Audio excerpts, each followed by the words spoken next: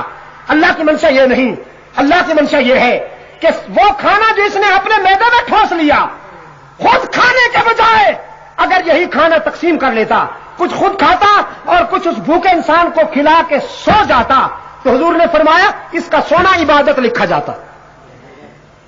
یہ کرو گے آئندہ؟ اپنے سے کمزوروں سے محبت کرو گے، نفرت نہیں کرو گے نا۔ اللہ کے ان بندوں سے محبت کرو، صحت مندوں جنہیں اللہ نے بیماری دی ہے۔ اللہ کے ان بندوں سے محبت کرو، دولت مندوں جن کی جیب خالی نظر آتی ہے۔ اللہ کے ان بندوں سے محبت کرو، علماء کرام جو ان پڑھ ہیں۔ اللہ کے ان بندوں سے محبت کرو، جوانوں جو ضعیف ہیں اور کمزور ہیں۔ یہی سیرت سرور کائنات ہے، یہی چیپٹر سیدہ خدیجہ کی زبانی ہم تک پہنچا ہے۔ اللہ تعالی ہمیں عملی مسلمان بنا کر رحمت عالم صلی اللہ علیہ وسلم کی حیات طیبہ پر چلنے کی توفیق عطا فرمائے۔ میں اسی پر اکتفا کرتا ہوں۔ عثمانی لائبریری ہمارے پشاور کے عزیزوں نے میری انگلینڈ میں ہونے والی تقریروں کو کتابی شکل میں شائع کیا ہے۔ پڑھے لکھے حضرات اس کا مطالعہ کریں گے انشاءاللہ۔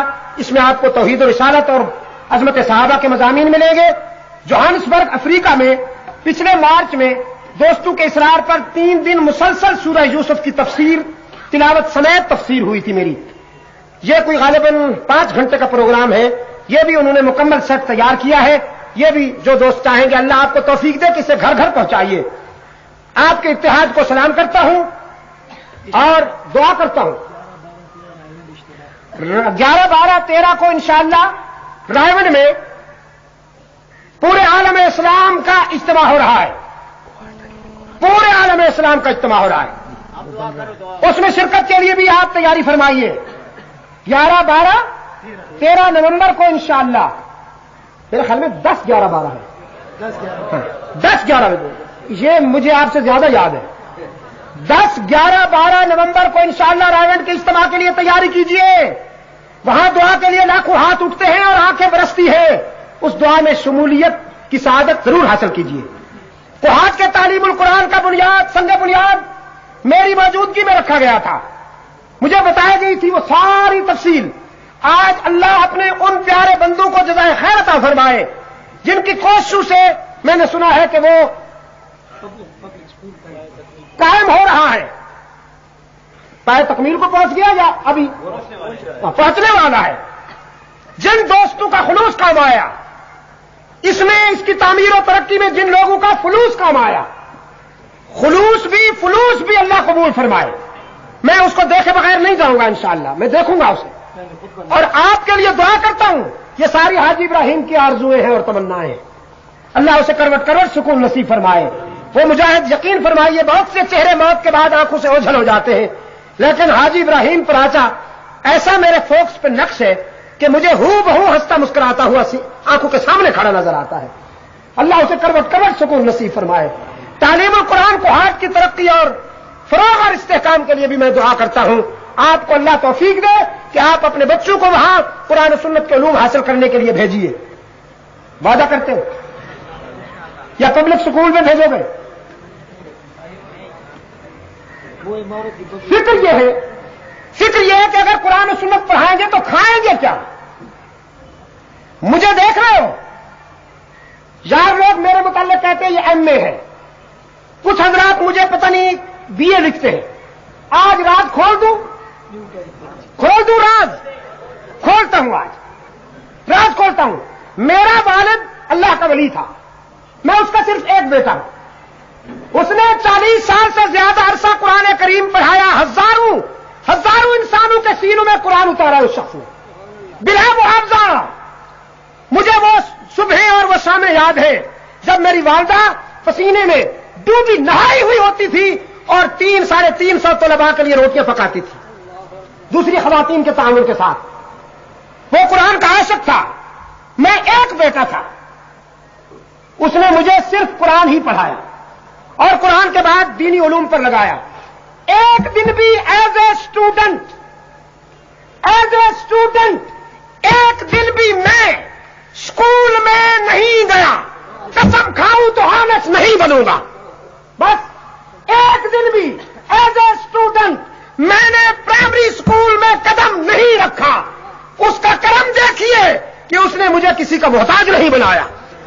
عربی بولتا ہوں تو بولتا ہوں, فارسی بولنا چاہوں تو وہ کرم کرتا ہے. انگلش تو میرے سامنے لونڈی بن کر کھڑی ہوئی ہے. آپ سمجھے کہ نہیں؟ دنیا کے 44 ملکوں میں اللہ نے مجھے پہنچا دیا ہے, اور روٹی کے معاملے میں بھی کسی سے کم نہیں کھاتا. خود نہ کھاؤں تو اور بات ہے. اب صبح سے میں صرف چائے کے پیالے پہ جی رہا ہوں اس وقت تک. اپنا راولپنڈی جب جہاز سے اترا تو مری چلے گئے. کراچی سے صبح 9 بجے جب میں پہنچا ہوں, رات کا جلسہ کراچی تھا, صبح 9 بجے جب اسلام آباد پہنچا تو مری چلا گیا. لوگ کہتے ہیں آب و دانہ لے جاتا ہے. جی میں وہاں پہ صاحب کہہ رہے تھے کبھی کبھی آب و دانہ کے بغیر بھی آدمی کو جانا پڑتا ہے. وہاں موٹر سے اترے, اسٹیج پر بیان کیا, واپس موٹر پہ, تاکہ یہاں پہنچنے میں دیر نہ ہو جائے. راستے میں نہ اس نے, یہ جو ڈرائیور تھا پورا ہائی جیکر تھا, پورا ہائی جیکر, نہ اس نے پانی پینے دیا, نہ اس نے چائے پینے دی, اور نہ اس نے نماز پڑھنے دی. یہ ہائی جیکر نہیں ہے. اور گاڑی 140 کے نمبر پہ جا رہی ہے. میں نے آنکھیں بند کر اشہد اللہ الہ الا اللہ واشہد ان محمد رسول اللہ ورد کرتا رہا, کہ میں نے کہا شاید یہ تیری زندگی کا آخری سبق ہو. شاہ صاحب ایسا لگتا ہے کہ تیری زندگی کا آخری, لیکن اس نے وہاں راولپنڈی پہنچ کر مجھے ٹارگٹ دیا کہ 3:30 بجے میں آپ کو کمپنی باغ چھوڑوں گا. وہ خدایا 1:30 بج گیا تھا, وہاں 1:30 بج گیا تھا اسلام آباد.